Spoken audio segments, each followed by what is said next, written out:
Hey everyone, I'm JJ and I just wanted to talk about this mom to mom sale that I'm in. It's called JBF, Just Between Friends. You may have heard about it, it's nationwide. And there are other mom sales probably in your area like Munchkin Markets, and just do a little research, do a little Google search. They're very prevalent. They're usually in two different time periods. This one coming up is the spring summer sale, and then in just like a few months we'll have the fall winter sale. So they're amazing and like so much fun. That'll be another video about how to navigate a JBF sale or a mom sale, a consignment sale, because you can go stir crazy and you can forget like everything. You get sucked into a time warp for like 4 hours and come out totally confused. But these sales are awesome.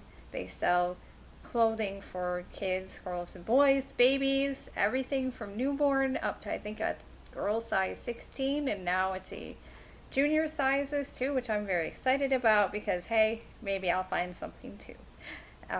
They have maternity clothes, they have baby gear, big ticket items, toys, puzzles, books, shoes. It's always a good one. Bedding, accessories, anything that you can think of to sell pretty much is there. The only thing they don't sell anymore are breast pumps, but the accessories are accepted. They don't like stuffed animals like your toys or animal. Like it actually has to do something. So I can't really think of anything else that they don't actually accept. These sales are insane. They're usually like in a indoor soccer field or something like that. Ours is usually in the indoor hockey arena. And I mean, you need like the whole 2 to 3 hour day to make it through. What's nice about the JBF sale, and also kind of a con too, is the consigners get to price their own items. So a lot of time people price things to sell. That's kind of the big tip for that. If you're consigning, you better price to sell. You find amazing things. I found some of my daughter's favorite stuff from these JBF sales or the mom sales. And half off day is always a great day to go too, because lots of things are less expensive, especially if you had your eye on something and you might be able to afford it now. This is my first time consigning, so I just kind of wanted to share what the process has been like. And I wasn't sure about it because my daughter's only like 2.5 almost. So I didn't know if we really had enough like summer stuff. You know, we have a lot of winter gear because we live in a colder climate here. And I was like holding on, I think, to her clothes and many of the memories I think associated with it, and I just didn't want to give it up. But then I realized we live in an apartment, we don't have a lot of space, so yeah, time to go, I think. And what's funny is I was like, oh, I got rid of one bin, but I'm gonna come back and just refill it up. And I said to my husband, maybe I'll do it every couple of years, so it'll be fine. But the first thing that you do is you log in to whatever site of the mom sale that you are in, and then as soon as you know you're gonna be in it, you know, I like quadruple checked everything in my house. So I went through closets, I went through everything I could think of. I'm mostly selling clothes. I have one big ticket item, and then I've got a few other like weird things. I'm seriously selling a Ziploc bag full of swim diapers. Okay, but someone out there might buy it. You don't know, because it's just kind of hard to say what people are into. So the first thing is there's usually like an online tagging system. So you want to go through and start making your tags and picking the categories, the right season, doing a really good description in case your tag falls off your item on that hanger. Or, if you're not doing clothing, if your tag just falls off your item, people will know what it is. So it's always good to be like super detailed, give the brand, give the label, everything that you know about it. And then you have to get this like special paper. It's cardstock, white cardstock. I bought most of my supplies from Target and the dollar store. I think I spent less than $10. Probably 8, probably 5, I don't know. But I didn't spend a whole lot. So you're not going to like go broke buying the supplies for this. But this is what it looks like when you print out the tags. You see you have your consigning number and everything, and you cut this out and you put a pin right there if it's a clothing item that needs to be hung. And if not, you can use zip ties. You will need pins.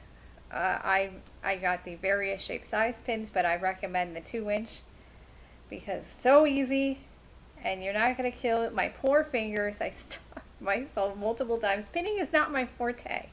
So, and I would recommend Googling and watching a bunch of YouTube videos about how to pin properly. And they do have like guides, but it's easier to watch somebody else do it and post photos.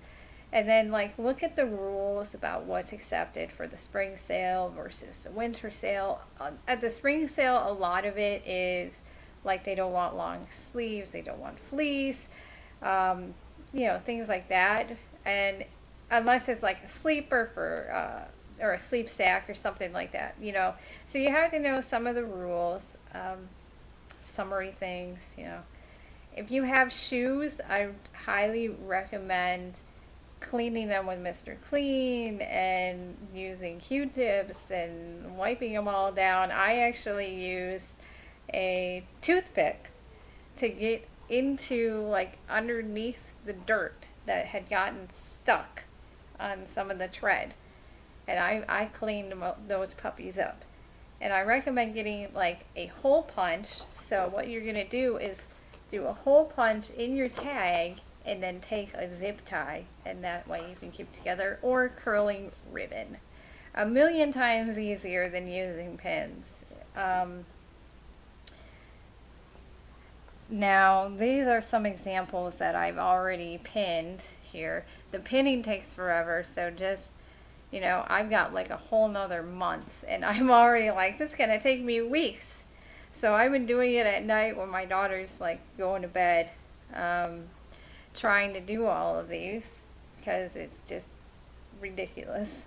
Hangers. You're going to need hangers if you have kid-size clothing. They have rules. They don't want adult hangers. So I bought like a pack of hangers, 10-pack for 99 cents because you're not getting these back. But this is what it looks like for hanging pants. Pants and shorts and skirts and whatever. What they don't want is they don't want you to have your pants like, you see this down here.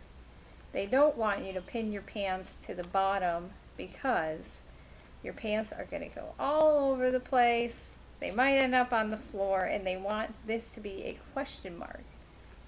So people can see it, and these are the big 2-inch pins.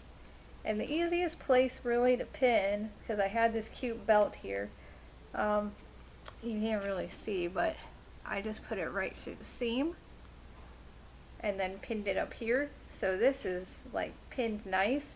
It was harder to pin this on here, so I think I went to a seam in a pocket because it has to be on the upper right as far as you can get it. But I also used a little bit of packing tape on here too, once you pin it, to tape this down. So those are pants. The bathing suit was a little harder to do. Oh, my pins look so good. It looks so good here. I used a little bit of smaller pins, and I tried to go again through the seams. but I wanted to make sure, because these are really strappy, to make sure the straps don't fall off. And then I pinned this on here. Like a plain onesie, I did the same thing. You know, I mean, if you think it's gonna fall off the hanger, you better put some pins on it. Because these sales are chaos. You want your items to be counted. Now in the case of this, you know, I have two onesies here. Boom, boom. So I just took a pin and I pinned both of them onto the hanger. But what a lot of people like to do, like now see, I made it so this person can flip to see that. But what a lot of people like to do, and this is a personal preference, is they'll hang this one and then they'll take this back one and have the graphic like showing so you can flip it back. And then last but not least, I have two leggings here. This is two. I wish I had three actually, because you got to check this rule. The minimum to be in our sale for any hanging item had to be $3. So you have to kind of make it worth people's money.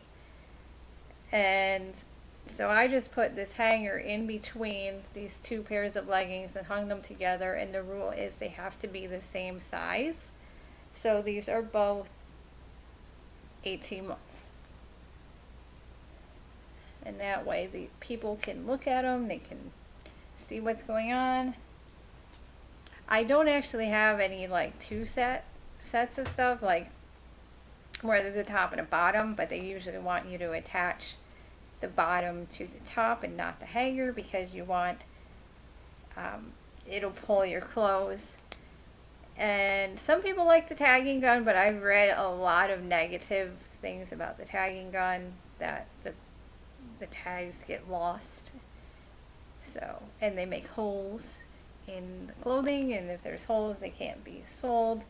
But that's kind of tagging and pinning in a nutshell. I mean, I wish I could have shown you a little more hands-on.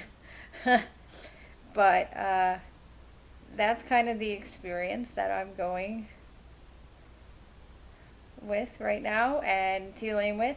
And the only other thing is, like, you know, when you, it's hard to sell things. They have like a little pricing guide. Some people don't go by it, but I say, you know, do, like, if you go to Once Upon a Child, if you go to thrift stores, like, I kind of have been ballparking it and looking up things and really thinking about, you know, I go to these to obviously find a bargain. So, of course, I'm going to want a price fair. And a lot of it I want to just get rid of. So, I don't have an attachment to it. Not so much. So, it's like, I would recommend, if you're tagging and you're making the tags, you do not have to reduce your price on half off day, and you don't have to donate your stuff once the sale's over.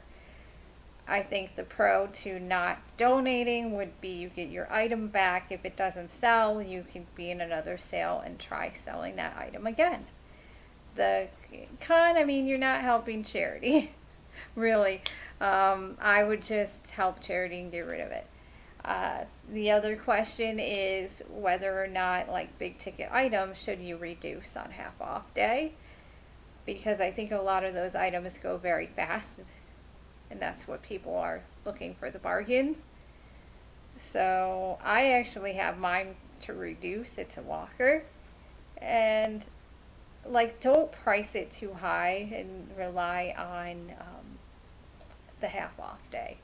Like, that's what I heard the most from people, especially as a big con, is they didn't do any of their items half off. So they ended up with about half of them back. And I'm not doing any of that. I'm just like, bye. So, you know, that's a little bit of the JBF sale. And you're like, all I said was, what did I get myself into? This is going to take forever. But hey, if it gets me a little extra cash, that would be awesome.